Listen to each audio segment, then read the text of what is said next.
केदारनाथ उत्तराखंड राज्य में स्थित एक पवित्र तीर्थ स्थल है जो बड़े हिमालय पर्वत श्रृंखला के मध्य में स्थित है। यह हिंदू धर्म के अनुयायियों के लिए अत्यंत महत्वपूर्ण माना जाता है। केदारनाथ मंदिर का निर्माण 8 शताब्दी में आदि शंकराचार्य द्वारा किया गया था। मंदिर का निर्माण गंगोत्री, यमुनोत्री और बद्रीनाथ के मंदिरों के साथ मिलकर 4 धाम यात्रा का एक हिस्सा बना दिया था।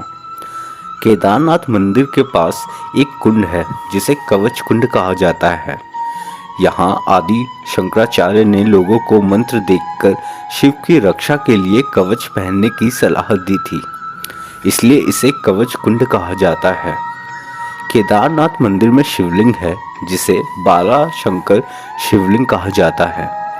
इस शिवलिंग के आसपास 4 प्रमुख मंडप हैं जो शिव के प्रत्येक अवतारों को दर्शाता है। केदारनाथ मंदिर भारत के उत्तराखंड राज्य में स्थित है और यह हिमालय की प्रमुख धारा गंगोत्री के उत्तर में स्थित है। यह मंदिर भगवान शिव को समर्पित है और यह हिंदू धर्म का प्रसिद्ध तीर्थ स्थल है। केदारनाथ मंदिर का निर्माण आदि शंकराचार्य द्वारा 8 शताब्दी में किया गया था। उस समय से लेकर इस मंदिर को निरंतर संचालित किया जा रहा है। कुछ समय तक इस मंदिर पर बर्फबारी के कारण पूजा अर्चना नहीं हो पाती थी, लेकिन बाद में फिर से संचालित किया गया। केदारनाथ मंदिर की रचना और इसका इतिहास अज्ञात है। कुछ लोगों के मानने के अनुसार यह मंदिर महाभारत के समय से ही मौजूद है, जब भगवान शिव ने पांडवों को दर्शन दिया था। इस मंदिर का विस्तार वैदिक काल में भी हुआ था और इस मंदिर का जो विस्तार है वो मुगल समय में भी बहुत प्रसिद्ध था। केदारनाथ मंदिर का अद्भुत वास्तुकला इसे एक अनोखा और रहस्यमय स्थान बनाती है। इस मंदिर में शिवलिंग स्थापित है जिसे जल से स्नान कराया जाता है।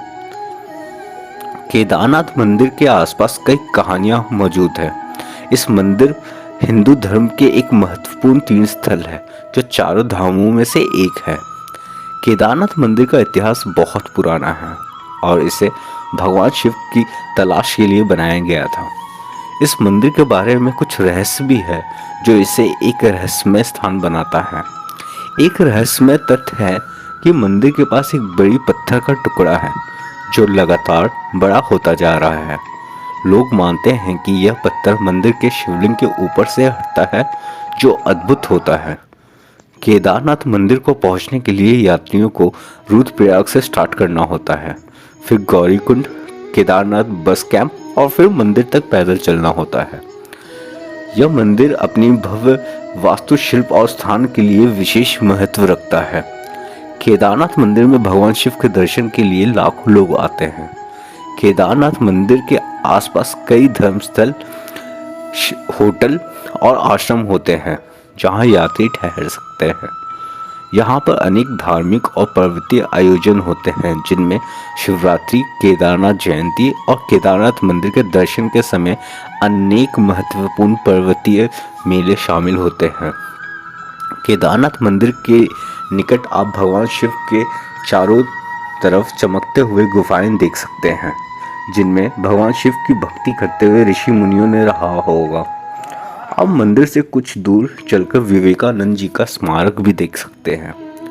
केदारनाथ मंदिर उत्तराखंड राज्य के पर्यटन और धार्मिक स्थलों में से एक है जो अपनी सुंदरता, भव्यता और अनुभव के लिए दुनिया भर के लोगों को आकर्षित करता है। केदारनाथ जाने के लिए आपको पहले हरिद्वार या रुद्रप्रयाग जाना होगा। वहाँ से आप टैक्सी, बस या जीप से गौरीकुंड जाएंगे। वहाँ से आपको घुमक्कड़ी जानी होगी जो केदारनाथ जाती है। आप यात्रा को पैदल भी कर सकते हैं। यदि आप गौरीकुंड से चलना चाहते हैं तो आपको अपने कंधों पर बर्फीले दर्रे और सुरंगों को पार करने की आवश्यकता होगी।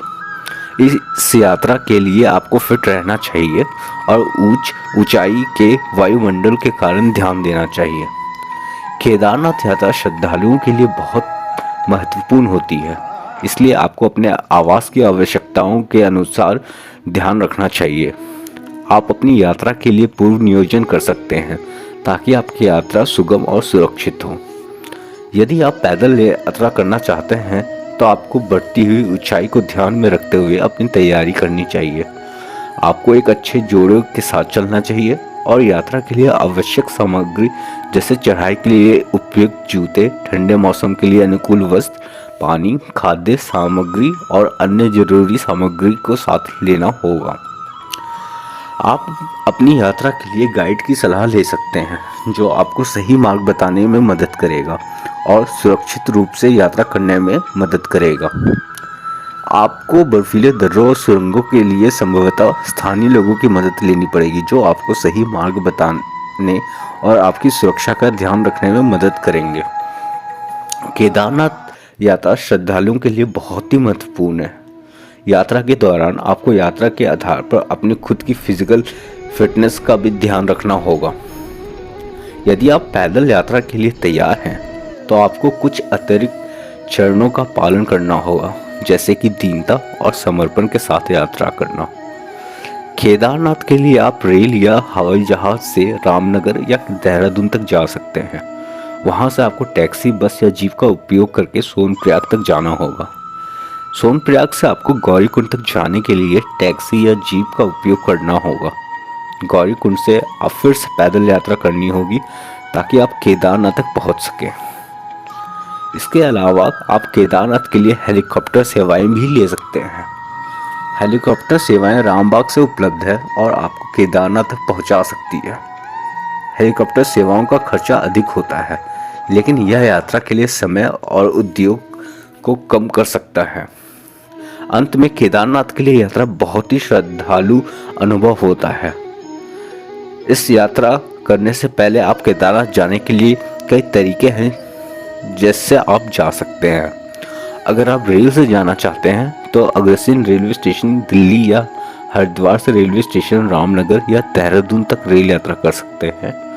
रामनगर से आपको गौरीकुंड तक टैक्सी या बस का उपयोग करके जाना होगा। वहां से आपको केदारनाथ तक पैदल यात्रा करनी होगी।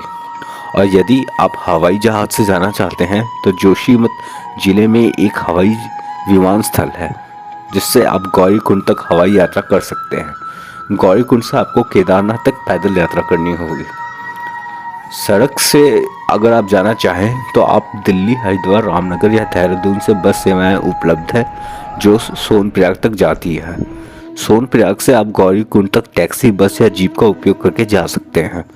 गौरीकुंड से आपको केदारनाथ तक पैदल यात्रा करनी होगी। हेलीकॉप्टर आपको केदारनाथ लेके जाता है, जो केदारनाथ जाने के लिए आप हेलीकॉप्टर सेवा का उपयोग कर सकते हैं। यात्रा के दौरान स्थानीय स्थानों का दौरा भी आप कर सकते हैं। केदारनाथ जाने के लिए आपको दौरे के दौरान कुछ अन्य प्रसिद्ध स्थानों का भी दौरा कर सकते हैं, जैसे रुद्रप्रयाग, धर्मशाला, जोशीमठ आदि। इन सभी विकल्पों में गौरीकुंड एक महत्वपूर्ण स्थान है जो केदारनाथ तक पहुंचने के लिए आवश्यक है। आप यात्रा के लिए अपनी सुविधाओं और बजट के अनुसार विकल्प चुन सकते हैं।